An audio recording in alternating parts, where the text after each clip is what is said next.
بھئی حالات کا بنانے والا بھیجنے والا اللہ رب العزت ہے، وہ مغیر الاحوال ہیں، جب چاہتے ہیں حالات کو جیسا چاہتے ہیں بدل دیتے ہیں۔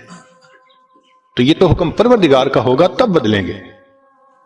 دنیا کے کہنے سے حالات بدلتے تو دنیا جنت نہ بن جاتی، ہر بندہ اپنی من مرضی کی زندگی گزار رہا ہوتا۔ تو ایک ترتیب ہے اللہ رب العزت کے ہاں، چنانچہ ہمارے مشائخ نے 4 باتیں کہی ہیں، لوہے کی لکیر ہیں، جب آزمائیں گے ان باتوں کو کھرا پائیں گے۔ پہلی بات کہ جو شخص اپنے اعمال کو سنوار لیتا ہے اللہ تعالیٰ اس کے حالات کو سنوار دیتے ہیں۔ جو شخص اپنے اعمال کو سنوار لیتا ہے اللہ تعالیٰ اس کے حالات کو سنوار دیتے ہیں۔ ہم اس کوشش میں لگے ہوئے ہیں کہ حالات پہلے سنوریں پھر اعمال سنواریں گے۔ آپ بات کریں دوست سے، بھئی آپ مسجد میں نظر نہیں آتے، کچھ کاروباری حالات ٹھیک نہیں، ٹھیک ہو گئے تو میں مسجد میں آؤں گا۔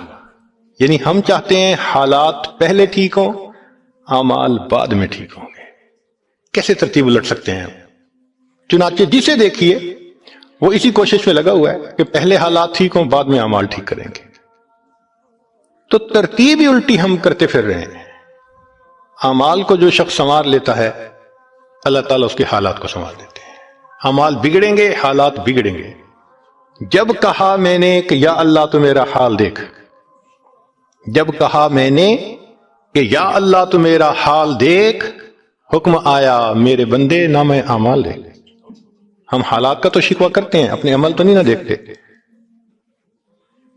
تو اعمال کو سنوارنے سے اللہ تعالیٰ حالات کو سنوار دیتے ہیں۔ ہم اپنے اندر تقوی اور صبر و ضبط پیدا کریں، اللہ رب العزت ہر دور اور ہر زمانے میں تقوی اور صبر والے بندے کو فرش سے اٹھائیں گے، عرش کے اوپر بٹھائیں گے، تخت کے اوپر بٹھائیں گے۔ اب تقوی اور صبر کی طرف تو ہم آتے نہیں، چاہتے ہیں زندگی تو رہے جیسے ہم گزار رہے ہیں، حالات سیدھے ہو جائیں۔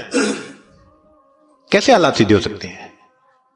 سمپل سی مثال ہے کہ بجلی سے ایک مشین چلتی ہے، اب ایک بندہ مشین کو روکنا چاہتا ہے، ایک ہی ترتیب ہے کہ پیچھے سے بٹن بند کرو۔ آپ بٹن بند نہیں کریں گے، ہاتھ سے مشین کو پکڑ کے روکنے کی کوشش کریں گے، ہاتھ کٹوا بیٹھیں گے، سارا دن زور آزمائی کریں گے، مشین کہاں رکے گی؟ تو عقل مند بندہ مشین کو پکڑ کے نہیں کھڑا ہوتا، وہ سوئچ کو بند کرتا ہے۔ حالات کا سوئچ اللہ رب العزت کے ہاتھ میں ہے۔ تو ادھر رجوع کرنے کی بجائے کہ اللہ حالات کو ٹھیک کر دیجئے، ہم حالات کی مشین کے ساتھ کشتی کر رہے ہیں۔ کون ہمیں عقل مند کہے؟ تو پہلی بات، جو شخص اپنے اعمال کو ٹھیک کر لیتا ہے اللہ رب العزت اس کے حالات کو ٹھیک کر دیتے ہیں۔ دوسری بات، جو شخص اپنی آخرت کو سنوار لیتا ہے اللہ تعالیٰ اس کی دنیا کو سنوار دیتے ہیں۔ ہم پھر الٹے چاہتے ہیں کہ پہلے دنیا سنورے پھر ہم آخرت سنواریں گے، یہاں پھر ہم غلطی کرتے ہیں، دن رات دنیا سنوارنے میں لگے ہوئے ہیں، پزل بنی ہوئی ہے، ایک حصہ جوڑتے ہیں تو دوسرا ٹوٹتا ہے، وہ توڑتے ہیں تو پہلا ٹوٹتا ہے، ہر بندہ لگا ہوا ہے اسی کوشش میں۔ تو اللہ رب العزت کے ہاں ترتیب یہ ہے۔ اس کی مثال اگر دیکھنی ہو، صحابہ رضی اللہ عنہ کی مبارک زندگیوں کو دیکھیے، انہوں نے اپنی آخرت کو سنوارا، اللہ نے اس کے نتیجے میں ان کی دنیا کو سنوار دیا۔ بات کیا تھی کہ نہ کیسر و کسرا سے دبے، چند وہ لوگ کے اونٹوں کے چرانے والے، اور جن کو کافور پہ ہوتا تھا نمک کا دھوکا، بن گئے دنیا کی تقدیر بدلنے والے۔ انہوں نے اپنی آخرت کو سنوارا، اللہ نے دنیا سنواری۔ کیسے؟ اطمینان، اتنا اطمینان کہ یمن سے جوان عورت چلتی ہے اور مدینہ طیبہ پہنچتی ہے اور پورے راستے میں کوئی اس کی طرف آنکھ اٹھا کر دیکھنے والا نہیں ہوتا۔ اللہ نے مال و دولت کے اتنے ڈھیر عطا کیے تھے، انس اللہ عنہ کہتے ہیں کہ میں لکڑی کاٹنے والے کلہاڑے سے سونے کی اینٹوں کو توڑا کرتا تھا۔ اب لکڑی کے کلہاڑے سے جو سونا ٹوٹے گا وہ تولوں میں اور گراموں میں تو نہیں نہ ہو سکتا۔ اللہ نے اتنی دولت ان کے قدموں میں ڈال دی تھی۔ بچہ پیدا ہوتا تھا اس کا روزینہ متعین تھا۔ سیدنا عمر رضی اللہ عنہ نے ایک رات دیکھا، ایک عورت چھوٹے سے بچے کو روٹی کا ٹکڑا کھلانے کی کوشش کر رہی ہے، بچہ رو رہا ہے۔ پوچھا کیوں کر رہی ہو؟ کہنے لگی کہ امیر المومنین نے قانون بنایا ہوا ہے کہ جب بچہ دودھ چھوڑے گا پھر ہم بیت المال سے روزینہ متعین کریں گے، تو میں کوشش کر رہی ہوں۔ عمر اللہ آئے، بہت روئے۔ صحابہ کہتے ہیں کہ اس دن فجر کی نماز پڑھائی، قرات کے اندر اتنا گریا اور بکا تھا کہ ہمیں سمجھنا مشکل ہو رہا تھا، اتنا رو رہے تھے۔ ہم حیران تھے آج امیر المومنین کو کیا ہوا۔ نماز پڑھانے کے بعد ممبر پر بیٹھے، عمر کے اوپر اللہ رحم کرے، اس نے کتنے بچوں کی جان لی ہوگی۔ مقصد یہ تھا کہ میں نے جو یہ قانون بنایا تو کتنی ماؤں نے معصوم بچوں کے دودھ چھڑوائے ہوں گے اور وہ دودھ سے محروم ہوں گے میری وجہ سے۔ پھر اعلان فرمایا کوئی ماں بچے کو دودھ جلدی مت چھڑوائے، جس دن بچہ پیدا ہوگا اسی دن بیت المال سے وظیفہ متعین کر دیا جائے گا۔ آج سے 1400 سال پہلے ہے۔ تو انہوں نے اپنی آخرت کو سنوارا، رب کریم نے اس کے بدلے ان کی دنیا کو سنوار دیا۔ قرآن مجید میں اللہ تعالیٰ فرماتے ہیں وَلَوْ أَنَّ أَهْلَ الْقُرَىٰ آمَنُوا وَاتَّقَوْا، اگر یہ بستی دیسوں والے ایمان لاتے، تقوی کو اختیار کرتے، لَفَتَحْنَا عَلَيْهِمْ بَرَكَاتٍ مِّنَ السَّمَاءِ، ہم ان کے لیے آسمان سے برکتوں کے دروازے کھول دیتے۔ تو ترتیب یہی ہے کہ جو آخرت کو سنوارتا ہے، اس کوشش میں لگتا ہے، دنیا اس کا سایہ ہے۔ اللہ دنیا کو خود بخود سنوار دیتے ہیں، الگ سے محنت نہیں کرنی پڑتی۔ مثال کے طور پہ جو بندہ سچ بولتا ہے تجارت میں، اللہ تعالیٰ اس کی تجارت کو خود سنوار دیتے ہیں۔ قسم اٹھا کے یہ بات کہی جا سکتی ہے کہ سچ بولنے والا تاجر کبھی مفلس نہیں ہو سکتا، پاسبل ہی نہیں کہ سچ کی بنیاد ہو اور اس میں برکت نہ ہو۔ تو دو باتیں ہیں، جو شخص اپنے اعمال کو سنوارتا ہے اللہ تعالیٰ حالات کو سنوار دیتے ہیں، جو اپنی آخرت کو سنوار لیتا ہے اللہ تعالیٰ اس کی دنیا کو سنوار دیتے ہیں۔ ہارون رشید اپنی کھڑکی میں سے نیچے دیکھ رہا ہے، مسجد کے دروازے پر امام ابو یوسف رحمت اللہ علیہ تشریف لا رہے ہیں اور ان کے پیچھے دو شاگرد ساتھ ساتھ جڑے ہوئے ہیں، دونوں چاہتے ہیں کہ میں جوتے اٹھاؤں، ہر ایک اس کوشش میں ہے۔ جب امام ابو یوسف رحمت اللہ نے جوتے اتارے تو ان میں سے ایک بچے کا ہاتھ ایک جوتے پہ پڑا، دوسرے کا ہاتھ دوسرے جوتے پہ پڑا، دونوں نے ایک ایک جوتا اٹھا لیا۔ پھر انہوں نے فوراً آپس میں یہ طے کر لیا کہ ایک نے کپڑا بچھایا رومال، ایک نے بھی جوتا ڈالا، دوسرے نے بھی اس میں ڈال دیا، ایک نے ایک طرف سے پکڑ لیا، دوسرے نے دوسری طرف سے، کہ دونوں کو جوتے اٹھانے کا اجر مل جائے۔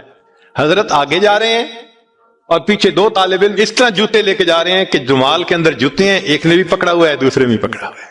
ہارون رشید نے دیکھا تو ٹھنڈی سانس لی۔ بیوی نے پوچھا ہارون رشید کیا ہوا؟ کہنے لگا یوں تو دنیا ہمیں بادشاہ کہتی ہے، ہمارے جوتے اٹھانے کے لیے بھلا کون جھگڑتا ہے؟ یوں تو دنیا ہمیں بادشاہ کہتی ہے، ہمارے جوتے اٹھانے کے لیے بھلا کون جھگڑتا ہے؟ جو آخرت سنوارتا ہے اللہ ایسے دنیا سنوارتے ہیں کہ دنیا جوتے اٹھانے کے لیے جھگڑتی ہے۔ تو فرمایا کہ جو اپنی آخرت کو سنوار لیتا ہے اللہ تعالیٰ اس کی دنیا کو سنوار دیتے ہیں۔ چنانچہ ایک سیاح ہندوستان آیا گھومنے پھرنے کے لیے، اجمیر شریف بھی گیا، وہاں اس نے حضرت خواجہ معین الدین چشتی اجمیری رحمت اللہ علیہ کے مزار پہ دیکھا مسلمان بھی آ رہے ہیں اور ہندو بھی آ رہے ہیں اور سکھ بھی آ رہے ہیں۔ اللہ کی شان، اللہ رجوع دے دیتا ہے نا، سبھی آ رہے ہیں دعائیں مانگ رہے ہیں۔ تو وہ بڑا حیران کہ ہر کمیونٹی کے لوگ آ رہے ہیں، ہر مذہب کے لوگ آ رہے ہیں۔ تو جب واپس گیا تو بیوی نے پوچھا کہ بتائیں آپ نے کون سی انوکھی چیز وہاں دیکھی؟ تو اس نے کہا ہاں میں نے ایک چیز انوکھی دیکھی کہ ایک شخص قبر میں لیٹا ہوا تھا مگر لوگوں کے دلوں پر حکومت کر رہا تھا۔ ایک شخص قبر میں لیٹا ہوا تھا مگر لوگوں کے دلوں پہ حکومت کر رہا تھا۔ اللہ تعالیٰ یوں دنیا سنوارتے ہیں۔ تو دو باتیں، جو شخص اپنی اعمال کو سنوار لیتا ہے اللہ تعالیٰ اس کے حالات کو سنوار دیتے ہیں، اور جو شخص اپنی آخرت کو سنوار لیتا ہے اللہ تعالیٰ اس کی دنیا کو سنوار دیتے ہیں۔ تیسری بات کہ جو شخص اللہ رب العزت سے اپنے تعلق کو سنوار لیتا ہے اللہ مخلوق سے اسے تعلق کو سنوار دیتے ہیں۔ آج ہم چاہتے ہیں چچا راضی ہو جائے، پھپھو راضی ہو جائے، بہن راضی ہو جائے، اور عجیب بات ہے یہ رشتہ داریوں کے معاملے ہیں ہی ایسے کھاؤں کدھر کی چوٹ بچاؤں کدھر کی چوٹ، سمجھ نہیں لگتی کہ سب کو کیسے راضی کیا جائے۔ انسان حیران ہوتا ہے، اور جی ہم تو سب کے ساتھ اچھا کرتے ہیں مگر پتہ نہیں رشتہ دار اب سے راضی نہیں ہوتے۔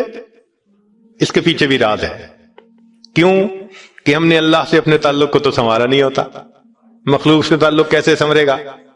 تو فرمایا کہ جو شخص اللہ رب العزت سے اپنے تعلق کو سنوار لیتا ہے، اللہ تعالی مخلوق کے ساتھ اس کے تعلق کو سنوار دیتے ہیں۔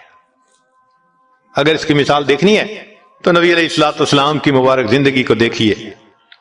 ایک وہ وقت بھی تھا کہ جب اپنے رشتہ دار نبی علیہ الصلوۃ والسلام کو تکلیف پہنچاتے تھے، آپ بازار میں آگے آگے دعوت کا کام کرتے تھے اور پیچھے آپ کا چچا ابو لہب لوگوں کو کہتا تھا کہ یہ شخص غلط بیانی کر رہا ہے، تم اس کی بات مت ماننا، اپنے مخالفت کرتے تھے۔ ایک وہ وقت بھی تھا۔ پھر ایک وہ وقت آیا کہ جب اپنوں نے مکہ مکرمہ میں جینا تنگ کر دیا اور نبی علیہ الصلوۃ والسلام نے بیت اللہ کو دیکھ کر کہا، بیت اللہ میں تجھے کبھی نہ چھوڑتا مگر مکہ کے رہنے والے مجھے یہاں بسنے نہیں دیتے۔ مبارک آنکھوں میں آنسو تھے اور اللہ کے حبیب جدا ہو رہے تھے۔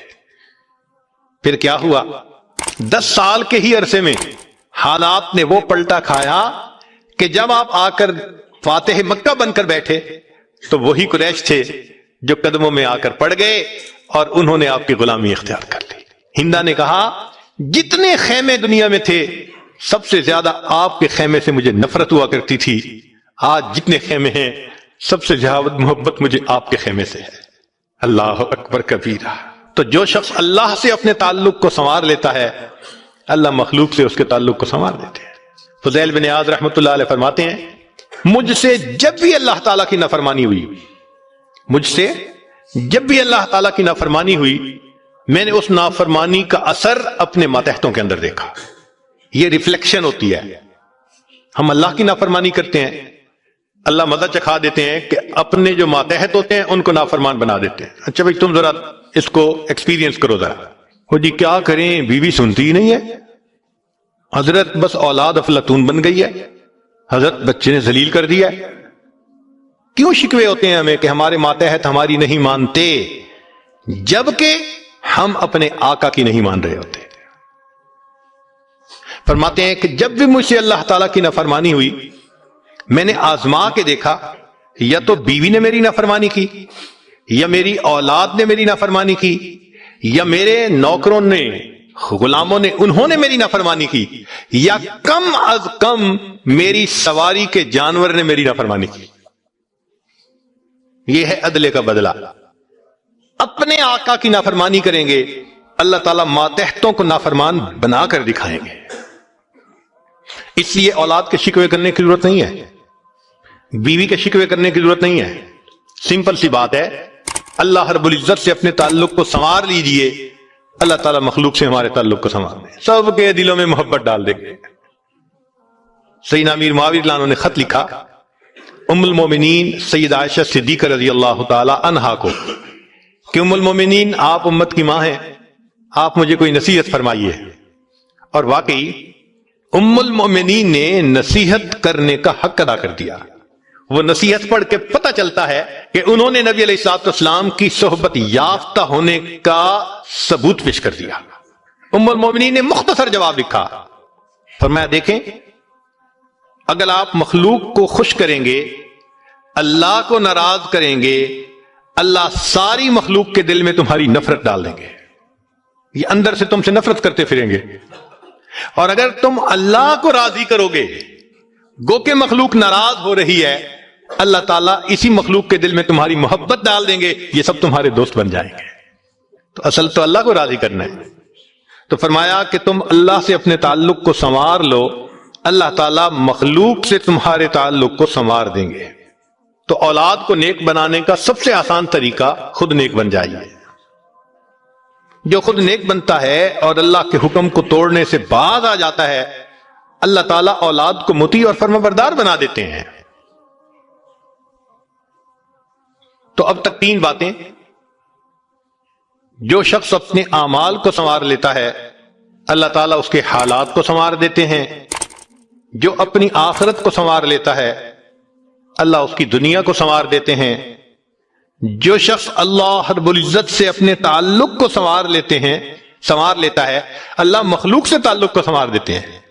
حدیث مبارکہ میں ہے جب بندہ عبادت کرتا ہے اور اللہ تعالیٰ خوش ہو جاتے ہیں، دعا جبرائیل، اللہ تعالیٰ جبرائیل علیہ السلام کو بلاتے ہیں اور بتلاتے ہیں کہ جبرائیل میں فلاں بندے سے محبت کرتا ہوں، تو جبرائیل علیہ السلام آسمانوں پر اعلان کرتے ہیں کہ آسمان کے فرشتوں، اللہ تعالیٰ فلاں بندے سے محبت کرتے ہیں۔ یہ اعلان سن کر سارے فرشتے اس بندے سے محبت کرنے لگ جاتے ہیں۔ پھر جبرائیل علیہ السلام زمین پر آتے ہیں اور زمین پر آ کر پھر اعلان کرتے ہیں کہ لوگوں فلاں شخص سے اللہ تعالیٰ محبت کرتے ہیں، ثم یودع لہ القبول فی الارض، پھر اللہ اس شخص کے لیے زمین میں قبولیت رکھ دیتے ہیں۔ پرائے اپنے بن جاتے ہیں، دشمن دوست بن جاتے ہیں، مخالفین کے دلوں میں بھی اللہ ان کی محبت اور عظمت ڈال دیتے ہیں۔ تو مخلوق سے تعلق سنوارنے کا یہ ہے سب سے بہترین طریقہ۔ کس کس کے پیچھے بھاگیں گے، کس کس کی منت سماجت کریں گے؟